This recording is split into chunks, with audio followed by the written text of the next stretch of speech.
Class 9 তোমাদের 4 নম্বর যে স্কুলটা আছে ইতিহাস বিষয়ের প্রথম পর্যায়ক্রমিক মূল্যায়নে রায়া মার্টিন বসুমচিত রায় বর্তমান সিএমএস হাই স্কুল, এই স্কুলটা যে আমরা কমপ্লিট করবো। 3 নম্বর স্কুল পর্যন্ত কমপ্লিট হয়ে গেছে, আজকে 4 নম্বর স্কুলটা কিন্তু কমপ্লিট করবো। ওকে, তো 4 নম্বর স্কুলটা হচ্ছে কি বর্তমান সিএমএস হাই স্কুল। আমাদের চ্যানেলে কিন্তু এরকম পরপর ভিডিও পাওয়ার জন্য তোমরা কিন্তু চ্যানেলটা অবশ্যই সাবস্ক্রাইব করে রাখো এবং পাশে বেলটা প্রেস করে রাখো। একে দেখো কি দিয়েছে, সঠিক উত্তর নির্বাচন করো। একেটা কি দিয়েছে, ফরাসি বিপ্লব শুরু হয়, এটা হচ্ছে অপশান বি 1789 খ্রিস্টাব্দে। 2 বাস্তিল দুর্গের পতন হয়, এটা অপশান বি 1789 খ্রিস্টাব্দে 14 জুলাই। তাহলে কি হবে, বাস্তিল দুর্গের পতন হয় 1789 খ্রিস্টাব্দের 14 জুলাই। এবার চলে আসছে পাশে তিনেরটা, কাঁদিদ গ্রন্থটি রচনা করেন, অপশান এ ভলতেয়ার।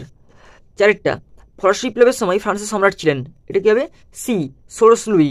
5টা, ফরাসি সংবিধান সভার কাজে বিশেষ সক্রিয় ছিলেন, এটা কি হবে, ডি মুনিয়ের, বার্নেভ এবং রোবসপিয়র।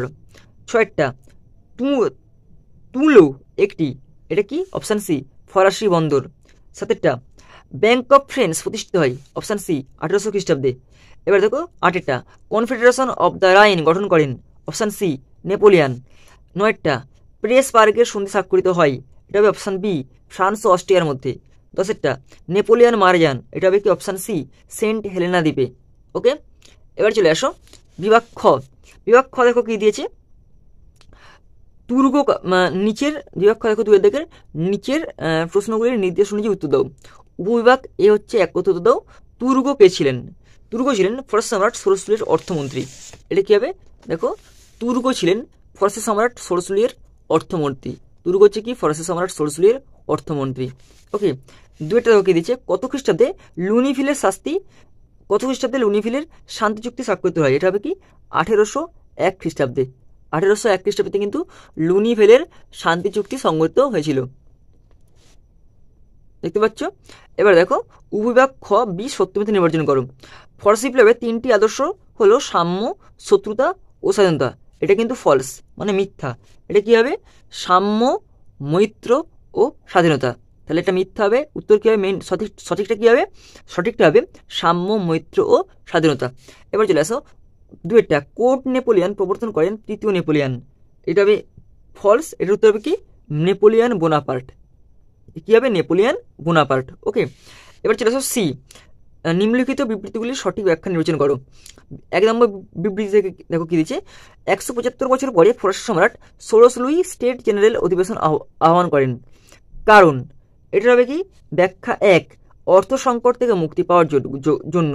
তাহলে ব্যাখ্যা 1 হবে কি, অর্থ সংকট থেকে মুক্তি পাওয়ার জন্য কিন্তু তারা সম্রাট সোরস লুই স্টেট জেনারেল অধিবেশন আহ্বান করেছিলেন 175 বছর পরে। ওকে, এবার দেখো বিবৃতি 2, পোপ সপ্তম পায়াসের সঙ্গে নেপোলিয়ান মীমাংসা চুক্তি বা কনকার্ড স্বাক্ষর করেন, এটা হবে ব্যাখ্যা 2। কি হবে, খ্রিস্টান জগতের ধর্মগুরু পোপের সঙ্গে সব রকম বিরোধ নেপোলিয়ান মেটাতে চেয়েছিলেন। তাহলে খ্রিস্টান জগতের ধর্মগুরু পোপের সঙ্গে সব রকম বিরোধ নেপোলিয়ান মেটাতে চেয়েছিলেন। ওকে, এবার চলে আসি বিভাগ গ। বিভাগ গ কি দিয়েছে, নিচের প্রশ্নগুলি 2টি বাক্য উত্তর, যে কোনো 4টি, আমরা সবগুলি করে নেবো। একটা দাবি দিয়েছে, সাকুলোত কাদের বলা হতো? সাকুলোত দেখো, ফরাসি সমাজে শহরের মধ্যে থাকা, দেখো সাকুলোতে দেখো ফরাসি সমাজে শহরের মতো থাকা খেটে খাওয়া সাধারণ মানুষের হচ্ছে আমরা সাকুলোত বলবো। এদের মধ্যে কি ছিল, দিনমজুর, কুলি, মালি, ভৃত্য, কাঠুরে এবং জালবাহক।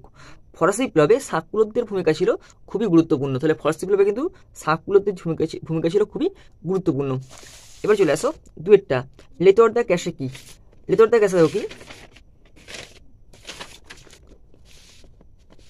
দেখো লেতর দ্য ক্যাশ হলো বিপ্লবের আগে ফ্রান্সে প্রচলিত এক ধরনের রাজকীয় গ্রেপ্তারি পরোয়ানা। এই পরোয়ানার মাধ্যমে যে কোনো ব্যক্তিকে বন্দি করে বিনা বিচারে দীর্ঘদিন তাকে জেলে আটকে রাখা যেত। ওকে, একে বলে লেতর দ্য ক্যাশে। ওকে, এরপর চলে আসো, নীল নদের যুদ্ধ কবে কাদের মধ্যে হয়েছিল? এটা দেখো 1798 খ্রিস্টাব্দে আগস্ট মাসে ইংল্যান্ড ও ফ্রান্সের মধ্যে হয়েছিল। 1798 খ্রিস্টাব্দে আগস্ট মাসে ইংল্যান্ড ও ফ্রান্সের মধ্যে কিন্তু নীল নদের যুদ্ধ হয়েছিল। এরপরে চলে আসো টিলসিটের 4টে, দেখো টিলসিটের সন্ধি কোন কোন দেশ স্বাক্ষর করে? এটা হবে ফ্রান্স, প্রাসিয়া আর রাশিয়া। ফ্রান্স, প্রাসিয়া আর রাশিয়া। ওকে, 5 দেখো, নেপোলিয়ান কোন দেশের বিরুদ্ধে এবং কেন মহাদেশীয় অপরাধ প্রবর্তন করেন? এটা হচ্ছে ইংল্যান্ডের বিরুদ্ধে, কারণ ইংল্যান্ডের পণ্য বিক্রি বন্ধ করে ইংল্যান্ডের অর্থনীতিকে দুর্বল করা। তাহলে কি কারণ ছিল? প্রথম কারণ, ইংল্যান্ডের পণ্য বিক্রি বন্ধ করে ইংল্যান্ডকে অর্থনীতিকে দুর্বল করতে হবে। ইংল্যান্ডের অনুপস্থিতিতে ইউরোপীয় বাজার দখলের মাধ্যমে ফরাসি শিল্পকে পুনরুজ্জীবিত করতে হবে। তাহলে এই যে ইংল্যান্ডের অনুপস্থিতি হবে এবং ইংল্যান্ডের অনুপস্থিতিতে ইউরোপীয় বাজার দখলের মাধ্যমে ফরাসি শিল্পকে পুনরুজ্জীবিত করতে হবে। ওকে, তাহলে আমাদের কিন্তু 4 নম্বর স্কুল বর্তমান সিএমএস হাই স্কুল, এই স্কুলটা কিন্তু কমপ্লিট হয়ে গেল। শর্ট প্রশ্ন এবং 2 নম্বর প্রশ্নগুলো।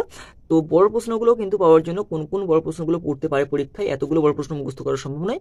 আমরা একটা যেটা পরীক্ষায় পড়বে এরকম কিছু বড় প্রশ্ন আলোচনা করে দেবো এবং অন্যান্য সমস্ত বিষয়গুলো কিন্তু আলোচনা করে দেবো। এরকম পরপর ভিডিও পাওয়ার জন্য তোমরা কিন্তু চ্যানেলটা অবশ্যই সাবস্ক্রাইব করে রাখো এবং পাশে প্রেস করে রাখো।